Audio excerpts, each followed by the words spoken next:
Hello, my dears, my darlings. Welcome, welcome, welcome. We're going to do a quick little smudging here. A smudgeroony. Get the energy nice and clear. We're going to connect and see what messages are coming up here. I'm setting the intention this be a message for you for the next 24 hours. I will be labeling it as a message for the 20th of April. I don't know what you all are doing today, but be safe. For April 20th. Now, 20th may have already come and gone where you are, or you may not see this for a while.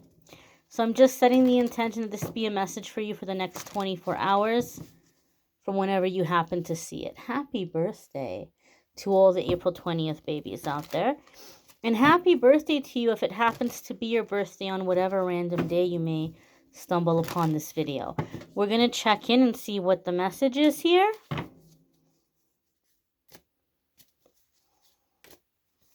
Come on, just one. We just need one. All right.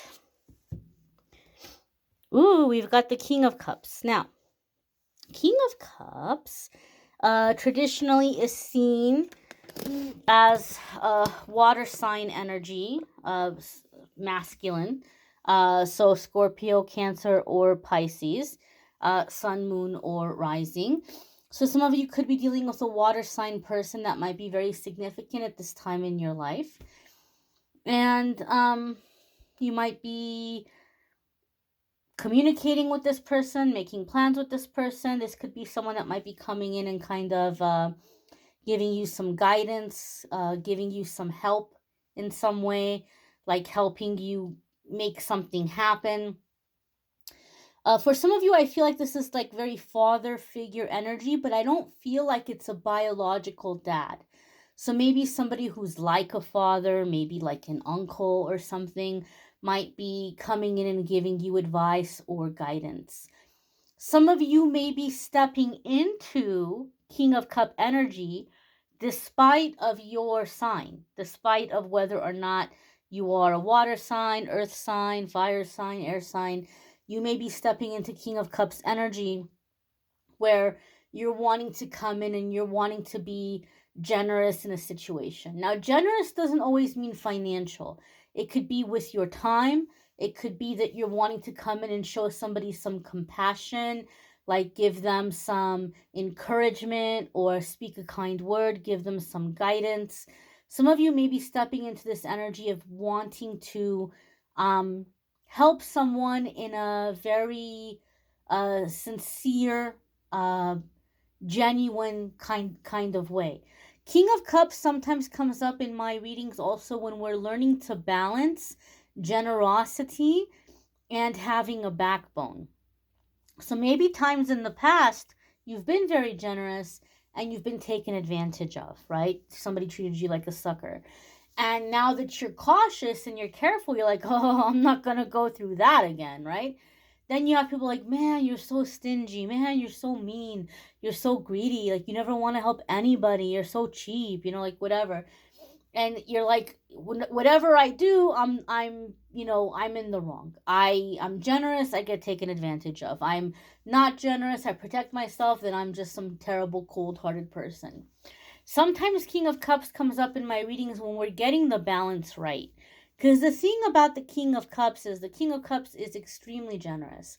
But the King of Cups is also nobody's fool.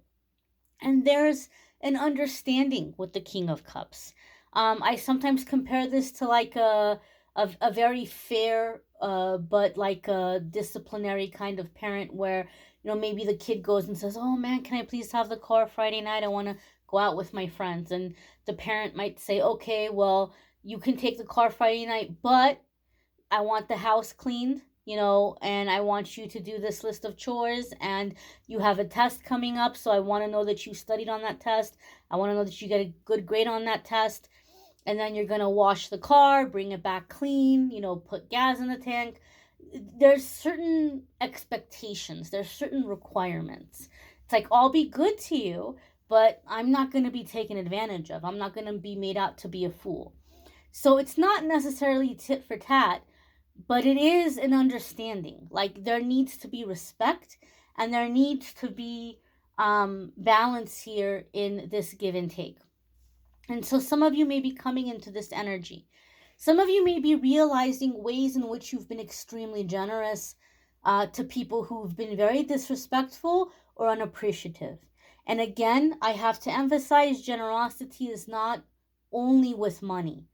Money is an aspect, material is an aspect of generosity, but maybe with your time, your advice, your guidance, your assistance, listening to somebody who's having a hard time. And you might see ways in which your time hasn't been respected, what you're giving hasn't been appreciated, or somebody is not doing anything to change or fix a situation, but they just keep coming and like asking you what to do, and you spend all this time listening to them, comforting them, being there for them. You give them all this advice, they don't take it, they do something completely different. It bites them in the behind, and they come crying to you again. What do I do? What do I do? And you're like, how many times are we going to do this cycle? And so some of you might be with, like, I don't want to say withholding generosity, but you might be seeing ways in which the balance is off, and you're not doing that anymore. And when it comes to being generous, you're getting a better balance at it. You're getting a better um like you're getting the hang of it, right? Like when to be generous, how much to be generous, expectations. For some reason, I feel that this may even be something where there's going to be a discussion happening, a conversation happening. Like, this is what I'm willing to do for you, but this is what I'm expecting, or this is what my expectations are. And so for some of you, there could be someone that's going to be showing you kindness in some way, or maybe some of you are having someone approaching you and wanting to show you kindness in some way. And they may be telling you, like, look, these are the expectations, or this is what like, this is how things need to be moving forward, and here's what I'm going to do for you, kind of thing. So maybe you're the King of Cups in a situation. Maybe you're dealing with the King of Cups. As I said, regardless of placement, even if this person's not a water sign, even if you're not a water sign, I feel this energy here. Traditionally speaking, a lot of people are used to watching tarot for love and romance. And so for that reason, King of Cups gets typecast as marriage, like getting married, father, like having children. There's a lot of fish here. Fish are often seen as a symbol of fertility. So maybe some of you are willing that into your life. Maybe you're willing, motherhood, and you're calling in the person that's going to be the father to your child. Or maybe you're willing, coming into the energy of fatherhood, like you're like, I'm ready to be a dad, kind of thing. And maybe some of you who are fathers may be stepping into that role with a little bit more compassion, with a little bit more understanding, and being fair and being generous, but again, not getting taken advantage of, not being walked all over. And the thing about the King of Cups is he is emotionally available. Okay, that's a big, big thing to hear about the energy. Maybe you weren't, regardless of if you're male, female, single, married, dating, whatever, maybe you were not emotionally available for a very long time, and you may find that now you're coming into being emotionally available. You've made that shift, and you're like, you know what? I'm ready to feel. I'm ready to connect. I'm ready for that emotional intimacy, right? I know how to not get taken advantage of this time.